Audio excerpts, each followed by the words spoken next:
of its urban development. Its population at that time was about 1 million people who lived and worked in some 7,000 buildings. Since the project started in 1997, we have rebuilt the digital model 3 times. The latest version is called Rome Reborn 3.0.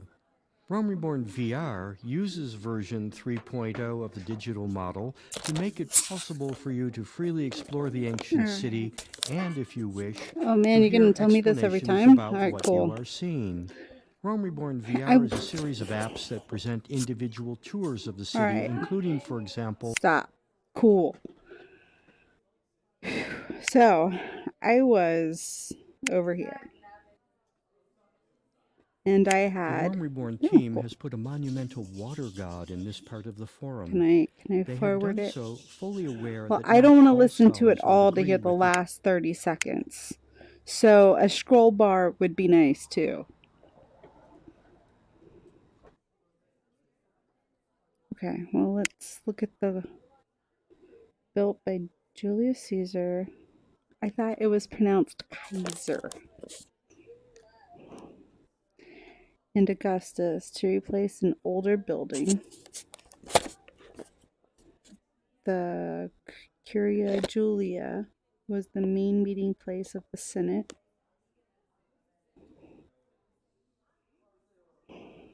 Ooh. That's really cool. That's really cool from this angle.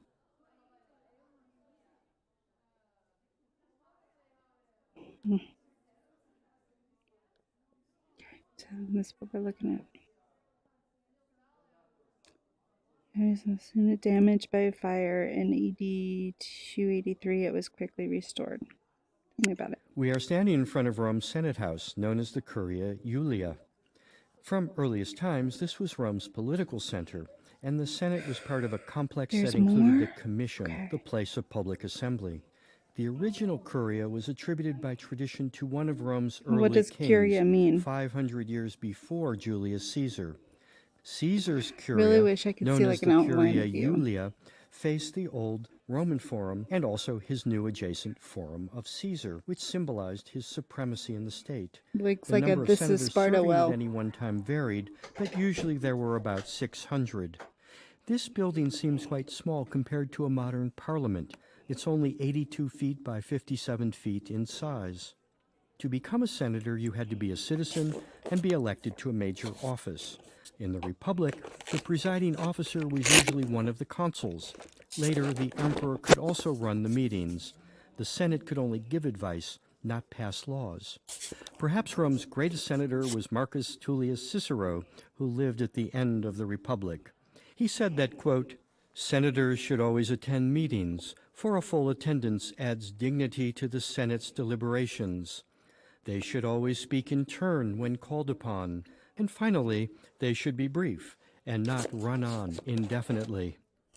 So much for Cicero's words. We might just note that many students of Latin who have to read the long speeches that Cicero gave in the Senate wish that he had practiced what he preached. Built between 44 and 29 BC, the Curia Julia replaced the original building. It was the main headquarters of the Senate, which also met in several other public buildings around the city. This structure was in use until 283 AD, when a fire swept through this part of the Roman Forum. Under Diocletian, the building was rebuilt, probably with much the same orientation and design as Caesar had given the building. The late antique phase is what we see well preserved today when we visit the Forum. What kept the building intact was the fact that it was converted into the Church of St. Hadrian in the 7th century AD. The church was deconsecrated in the 1930s, and the building was restored to its original appearance as the late antique Roman Senate House. The building was located ambiguously between the Roman Forum and the adjacent Forum of Julius Caesar.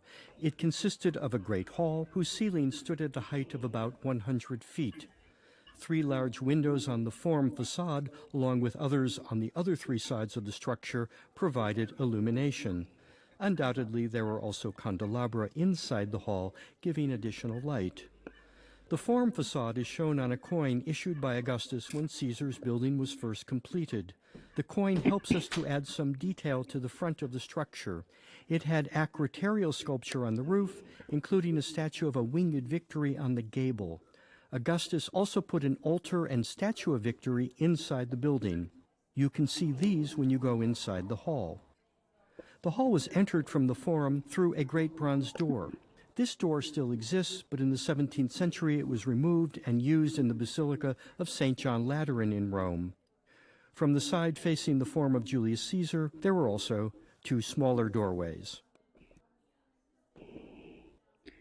You know, along with your holographic face, you could like show a cartoon pointing to things so I know what I'm looking at.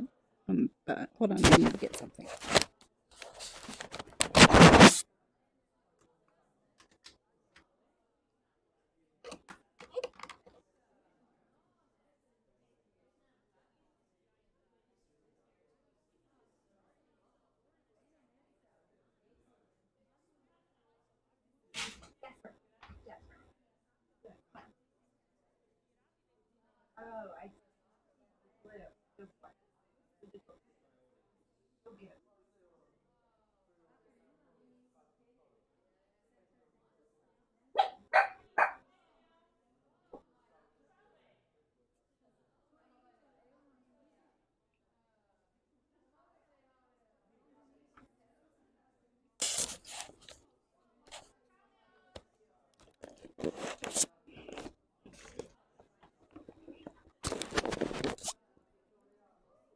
Okay.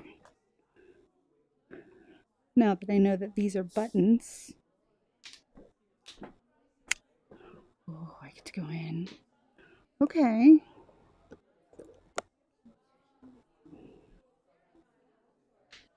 The interior of the Senate House is remarkably well preserved because the building was converted into a church in the Middle Ages. The interior of the Senate House was covered with plaques of marble, many fragments of which survive. The massive bronze doors were removed from the building in the 17th century and reused in the Basilica of St. John Lateran in another part of Rome. The Rome Reborn team was able to move them back here virtually. The long walls still feature three niches. Enough fragments of the original brightly colored floor marble mosaic survived that it was possible to create a physical restoration in modern times. Along the long sides of the hall are three shallow but deep steps on which the senators sat in 2 rows on each step. Modern calculations show that the seating capacity was about 400. The decorations of the building are noteworthy. We are told in an ancient source that, at least in its Augustan phase, 2 Greek paintings were displayed on the long walls.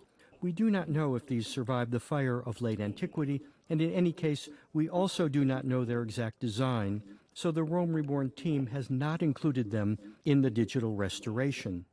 2 Togate statues carved of porphyry in the 2nd century AD stood at the north end of the hall on the dais, where the Senate's presiding officers sat.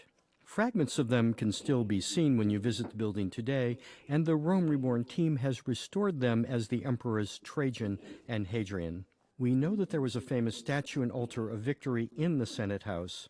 It is likely that they also stood on the dais, where you see them in the digital restoration. Before you leave the interior of the Curia Julia, you might want to approach closer to them and learn more about their history and meaning to the Romans. Mm-hmm. Okay. Victory. In Greek, she was called Nike. To the Romans, as to Oh, the geez. Greeks, Victory was a goddess, not simply an abstraction. If the Romans won a battle, they took it as a sign that the goddess was on their side. This explains the fact that we see so many statues of Victory around the Roman Forum. Many holidays on the Roman religious calendar commemorate important victories over Rome's foes through the centuries. The worship of Victory came to Rome as early as 294 BC, and Rome was not alone. In the city-states of Greece and Italy, the goddess was a fixture of the local religion. The statue here in the Curia Julia reflects this fact. We know that it was actually dedicated in the southern Italian city of Tarentum on the occasion of a famous defeat of the. All right. But now let me go back here and I want to see time warp.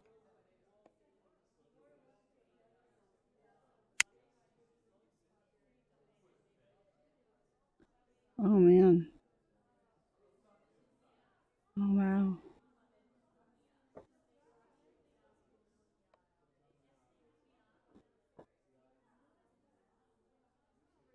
It's heartbreaking. Okay. Well, I don't want to go back there. Well, how do I go to the time warp 4? Oh, I see.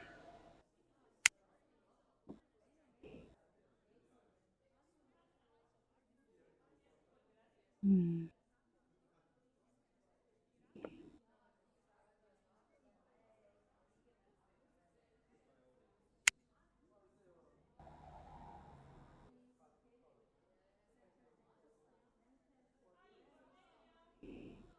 That's pretty cool.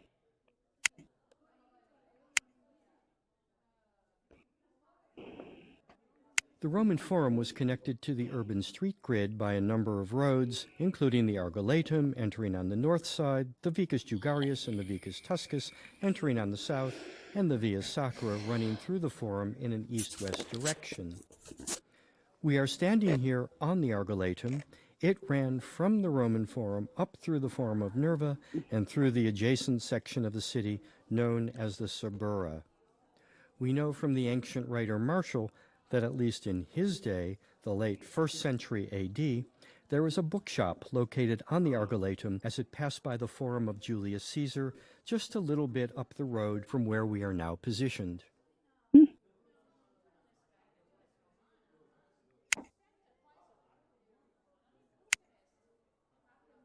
Basilica.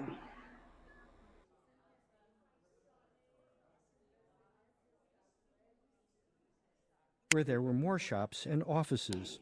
Also off the porch Well, that were was 3 abrupt. entrances that took you inside into the great hall Can I of the go basilica. inside there? The hall, or nave as we call it, was flanked by 2 side aisles. The nave had colorful Africano columns with white marble bases and Corinthian capitals. The floor had a rich design made of several marbles. We don't know what activities were conducted in this enormous basilica. Perhaps it was used for the law courts, as was definitely the case with the Basilica Julia on the opposite side of the Forum Plaza. We're told in an ancient source that Rome's first water clock was installed here in the middle of the 2nd century BC. It is not clear whether this continued to exist and function cool. in the later phases of the building shown here. Archaeologists found coins fused to the pavement of the nave, and this has given rise to the idea that in late antiquity, at any rate, the building was used by bankers. Of course, there could be other explanations for the presence of coins here. Be that as it may, we do understand something about the building's symbolic importance. Inside, running around the nave, there was a frieze atop the columns showing scenes of Rome's legendary past, starting with the foundation of the city by Romulus.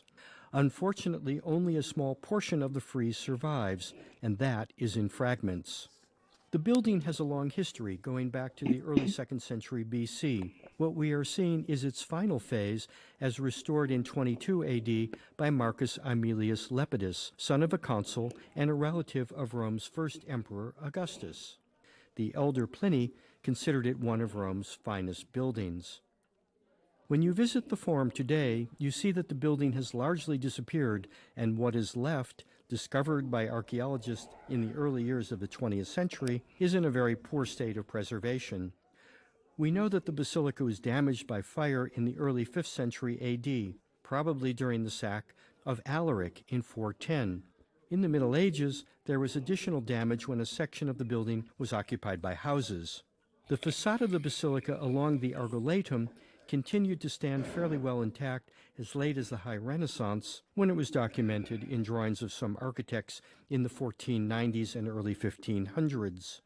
These drawings are very helpful to us in reconstructing the building, and we are very fortunate that they were made because not long afterwards, what was left of the ancient basilica was demolished for reuse elsewhere in the city.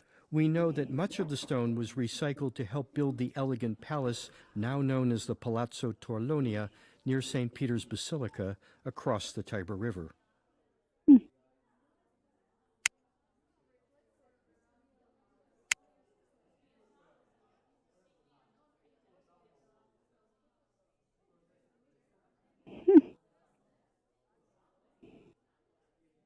I mean, overall, this is kind of cool, but it's not, it would be a one time experience for me. This isn't something I would go back to.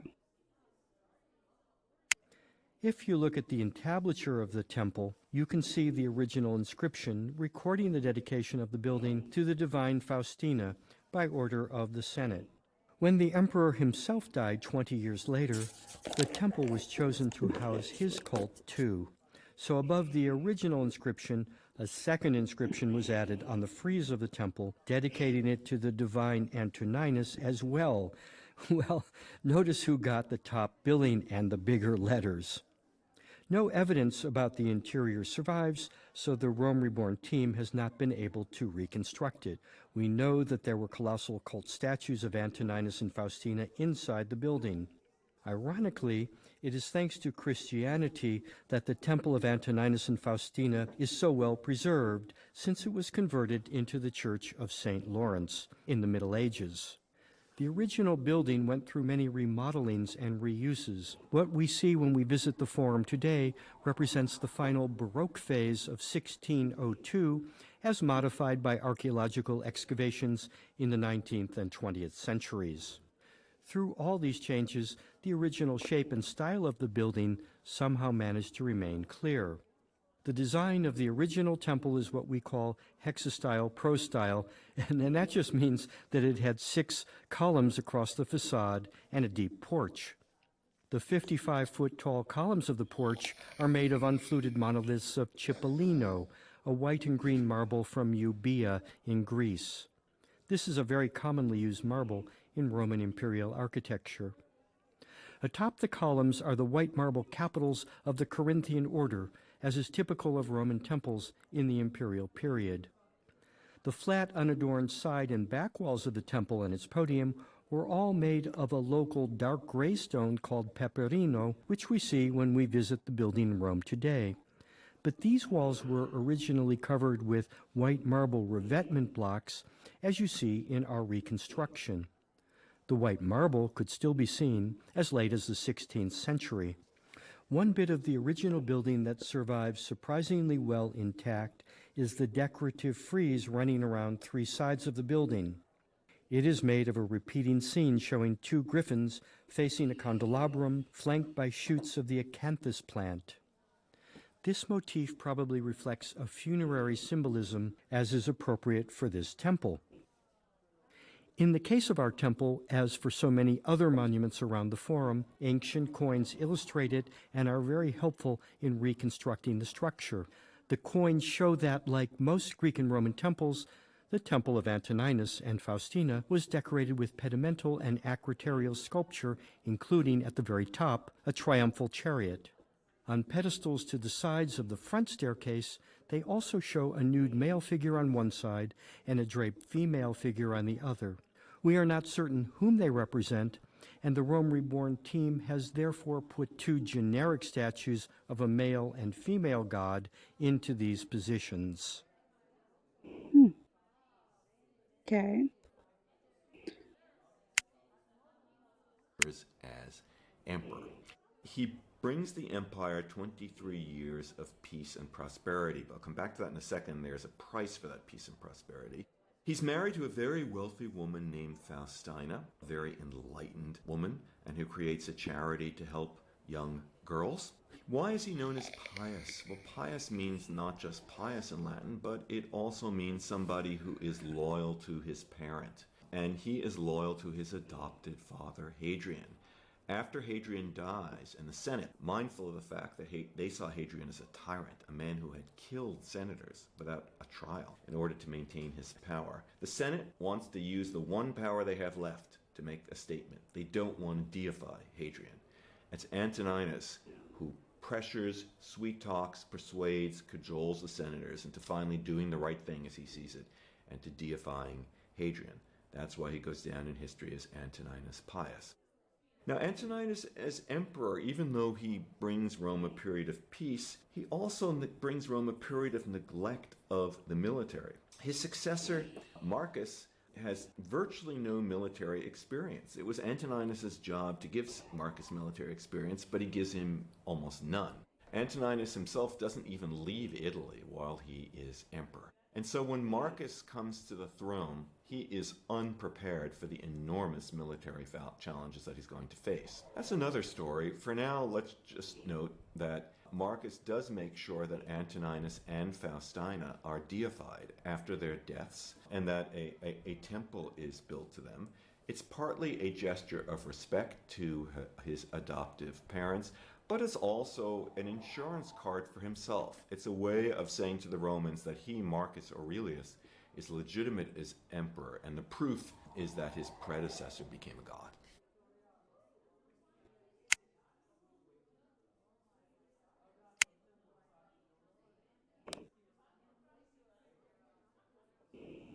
Another shrine of the goddess Opsconsiwa. She was a goddess who brought a good harvest. Excavation of the site by American archaeologist Frank Brown showed that the earliest structure here goes back to the Archaic period. The final building phase dates to the 30s BC. It is this last version of the building that you see here in the Rome Reborn reconstruction. How would you describe its design?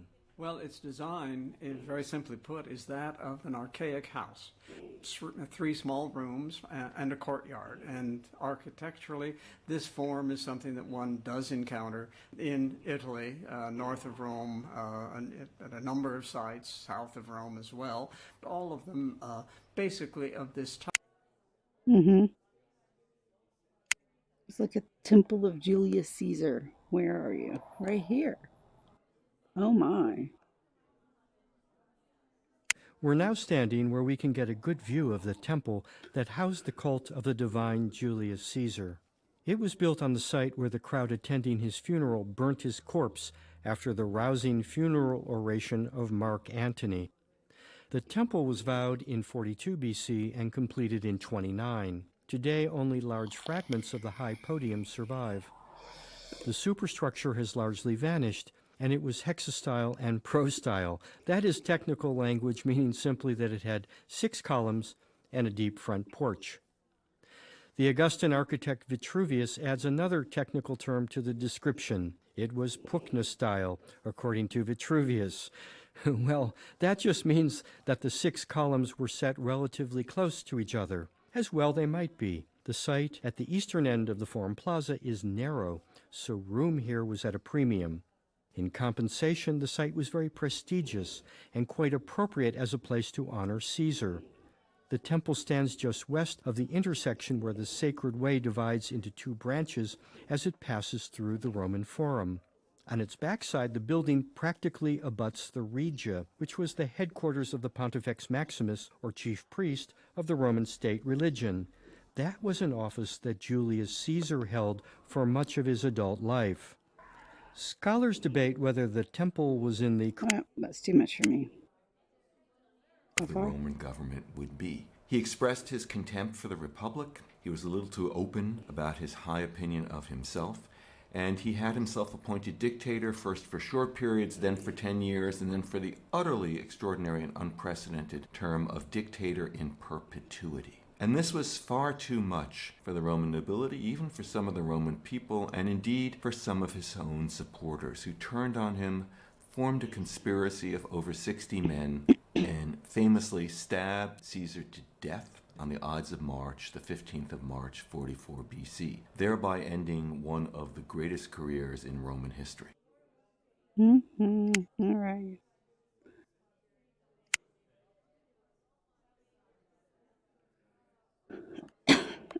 This one looks cool. Can I go inside? menacing to the welfare of the community, and so was severely punished. The last phase of the structure dates to the 2nd or early 3rd century AD. It is the version of the building seen on our virtual tour. It had 20 columns in the Corinthian order. The frieze is carved to show instruments used in Rome's religious rites. There was an opening in the roof to let smoke from the sacred fire rise out of the building. Here you can peek inside and see the eternal flame. At various other points on this virtual tour, if you look this way, you can see the smoke rising out of the roof. Okay, I'll take a look. By the way, 70 years after the date of our virtual tour, the eternal flame was extinguished forever by decree of the Christian Emperor Theodosius. Today, only fragments of the building survive because in 1549, the extensive marble remains were melted down to make lime. In 1933, some of the remaining fragments were combined with modern travertine to re-erect the portion of the superstructure that you see when you visit the Forum today. Okay.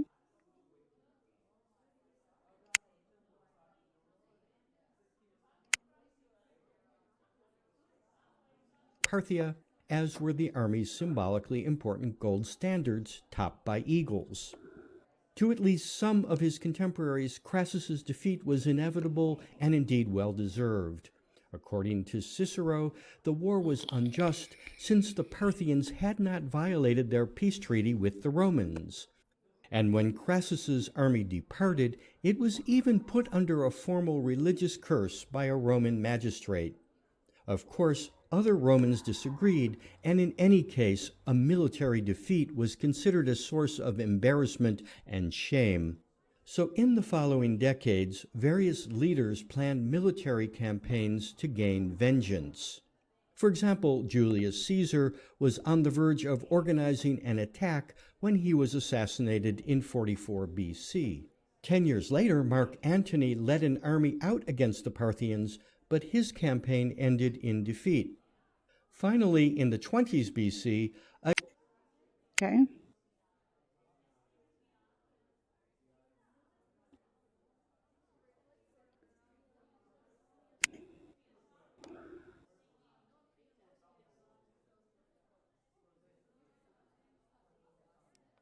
Yes. date of the final Oh, building geez. phase. Besides serving as the cult center of Castor and his twin brother Pollux, the temple also housed the city's Office of Weights and Measures. The west side of the podium, facing the Vicus Tuscus, had a unique feature among the Forum temples. It was lined with 29 small shops, mostly about 6 feet by 12 feet in size. The first shop off the Forum Plaza was a dentist's office, at least until a fire damaged it around 100 AD. Here the excavators found 86 extracted teeth, as well as other things, which suggested that the space also served as a pharmacy and a kind of beauty salon. Appropriately enough, given the association of Castor and Pollux with horses. All right, well, I've had enough of this for today. Maybe I'll do this another time. But overall, this isn't bad. It could definitely do some polishing up. I don't know if it'd be necessarily worth $20. I mean, I want to donate to the cause. The cause would be worth $20. But I don't know if game-wise or experience-wise is worth $20. Because I feel really tall. The cobblestone feels very big. This doesn't feel like I'm immersed in an environment. It does have more of a I'm going to a museum feel. There's tons of potential and I love this idea, but I think I would rather want to learn from NPCs directing me or from Discovery. I think I'm going to retain that information better. Like have something that I could like Assassin's Creed my way up and then like hover over it and it would give me a translation in English or something. That would be kind of cool. I don't know. I mean, overall, I would like to be able to explore more. I was excited when I could go inside some of these buildings. I like the idea. I understand when you have limited information, right? Like, you can even throw disclaimers if you're really worried about it as you're walking into the room. This is a, what's the name of that? Rendering. based upon what we believe potentially could be here. Or if not, you could even throw very little information is known about this area as you're walking through, like through a veil. Again, the voices were disconcerting because you want to look towards to whomever's talking to you. And it was just a disembodied voice, not in the location of where I was wanting to look. As somebody who really, really loved this and really wanted to like it a lot, I mean, it's cool to experience. I'll probably finish this up at another time when I'm not live streaming and I don't feel like I'm boring everybody. But it's cool to experience once.